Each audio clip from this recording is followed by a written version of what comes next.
everybody. This is Terry with Domicile One Realty. I wanted to talk to you today about buying a home from a for sale by owner. This is a seller who doesn't have a realtor facilitating the sale for them. They're doing it on their own.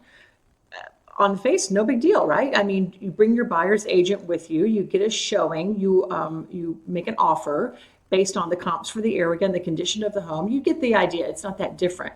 But let's say you want to go into a contract with a for sale by owner, who I'm sure is a very fine person. So this is nothing against for sale by owners, you guys.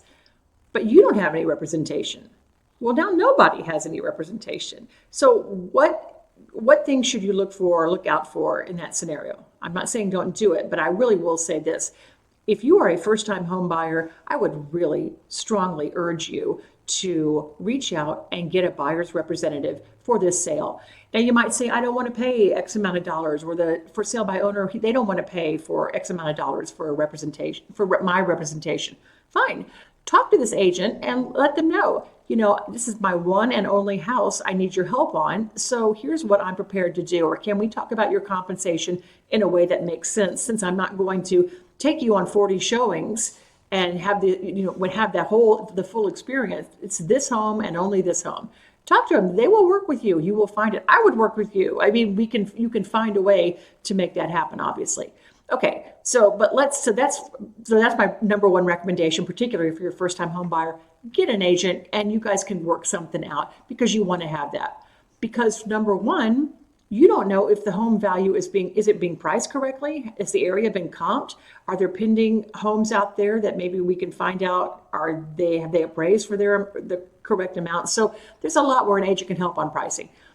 That's just something to think of. But let's say you're not a first-time home buyer, you're more experienced in homes, and you want to go forward with it. Two of the things I see that happen the most on this, and I've been called in scenarios where people were in the middle of it. Number one is the appraisal issue.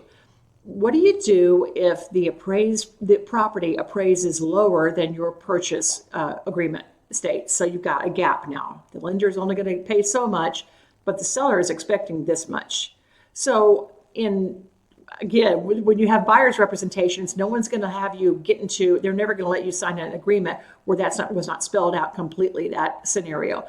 So what do you do? How long do you both have to renegotiate a price point, if that's something that you both can agree on? And if you can't agree on one and you cancel the contract, what happens to the earnest money? And ideally, it should say, we couldn't agree on it, we canceled it, the earnest money goes back to the buyer. But if that is not spelled out in your contract, then the seller where is the buyer's protection at that point?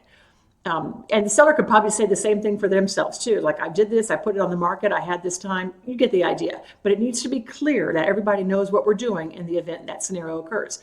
Same with inspections. How long is your inspection interval? How long do you have to do your due diligence on the house and bring an inspector in, check out other stuff, maybe do have a structural report if you need something like that? And what do you do when you start to negotiate for repairs? How long is that going to take? You don't want that to be some unending length of time. So you have that issue. And what do you do if you can't agree on repair? What happens at that point when you're both now at an impasse? What happens to the earnest money when that happens, when people decide to just cancel the contract? So you kind of get where I'm going with this. You want to make sure that what you're signing addresses these things in the event, and it likely will not happen, but in the event it does. You want to make sure you're protecting your earnest money, you're protecting your time that you've got invested in this transaction from both sides. One last thing about it, I said I was done, but one more thing. Let's say if a buyer does bring a representative into this to help them with valuation of the home to start with, and then all these things to make sure that they are not at risk for losing earnest money just because something wasn't addressed in a contract up front.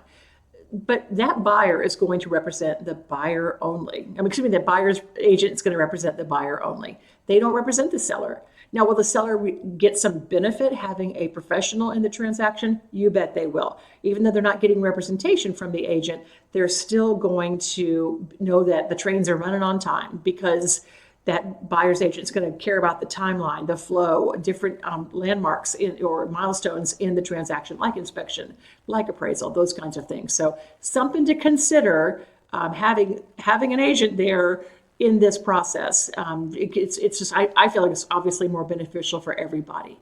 Hope you guys are having a good day and you take care.